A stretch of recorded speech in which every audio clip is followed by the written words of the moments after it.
सहज एक मिनिट भरासाठी म्हणून मी तुमच्या समोर गंगेची आत्ताची परिस्थिती काय आहे ती मी तुम्हाला फक्त दाखवतो. खाली अरे खाली आण त्याला, खाली आहे.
ही गंगेची परिस्थिती आहे.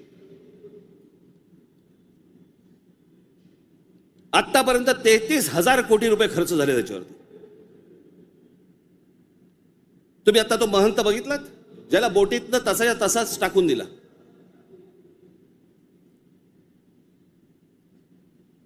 तिकडच्या घाटांवरती तिथे प्रेत जाळली जात आहेत. नुसतं आपला अग्नी दिल्यासारखा करतात आणि तसंच प्रेत ढकलून देतात पाण्यामध्ये.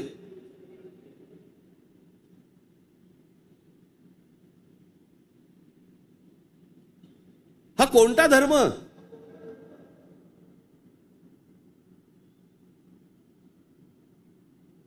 म्हणजे आमच्या नैसर्गिक आपल्या देशाच्या गोष्टींवरती जर समजा अशा प्रकारचा धर्म आडवा येत असेल, काय करायचं त्याचं? देशभरात एकूण 311 नदीपट्टे म्हणजे पॅचेस असे आहेत जे प्रदूषणामुळे धोक्याच्या पातळीवर असून त्यात महाराष्ट्रातील तब्बल 55 नदीपट्टे प्रदूषित आहेत. याच्यामधल्या सर्वात प्रदूषित असलेल्या नद्या, सर्वात प्रदूषित म्हणजे उल्हास नदी, मिठी नदी, मुळामुठा, सावित्री, भीमा, पवना, कान्हा, तापी, गिरणा, कुंडलिका, दारणा, इंद्रायणी, नीरा, वैनगंगा, चंद्रभागा, मुचकुंडा, घोड, तितूर, रंगवली, वर्धा, कृष्णा, पाताळगंगा, सूर्या, वाघूर, ढोरणा या नद्या पात्रांमध्ये पाणी हे अत्यंत वाईट आहे. हे माझा रिपोर्ट नाही आहे. तर भातसा, पेडी, मोर, बुराई, वेल, पांझरा, सीना, काळू, वेण्णा, कोयना, पांझरा, पैनगंगा, पूर्णा, उरमोडी, कांग या नद्यांच्या पात्रामध्ये पाणी वाईट आहे त्या नद्यांच्या तुलनेत. मुंबईमध्ये 5 नद्या होत्या, 5 नद्या, कदाचित अनेकांना माहिती पण नसतील. त्यातल्या 4 मेल्या. मेल्या म्हणजे मारल्या. सांडपाणी, झोपडपट्ट्या आणि या सगळ्या गोष्टींबद्दल त्या 4 नद्या मेल्या आणि 5वी ही आता मरायला आली आहे. ती म्हणजे मिठी नदी. आत्ताची मिठी नदीची काल मी शूट करायला सांगितलंय. काल मी अगोदरचं पण दाखवत नाहीये, मी कालचं दाखवतोय. मुंबई मधली 5वी एकमेव राहिलेली नदी त्याची काय अवस्था एकदा बघा.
ही नदी आहे आपली.